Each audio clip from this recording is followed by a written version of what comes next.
Ieri, a chiusura del nostro telegiornale, avevamo dato la notizia dell'incidente verificatosi nei pressi di Comitini quando ancora non si conosceva l'entità. Purtroppo si è trattato di un altro incidente mortale sulla famigerata statale 189 che ha fatto registrare anche dei feriti. La vittima aveva 64 anni ed era nata a Cammarata. Si tratta di Vito Mangiapane che alla guida della propria auto era diretto ad Agrigento, con lui la moglie rimasta ferita.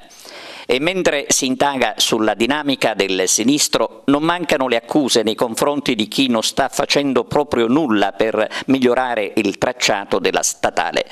Nel punto dove si è verificato l'incidente di ieri non sarebbero previsti interventi da parte dell'ANAS. E così, mentre si discute, ricordiamo che oggi si tiene un vertice a Palermo e un altro è previsto sabato al municipio di Agrigento proprio sui pericoli e sui ritardi che riguardano anche la 189. Ebbene, mentre si va avanti con i discorsi spesso inutili, la gente continua a morire.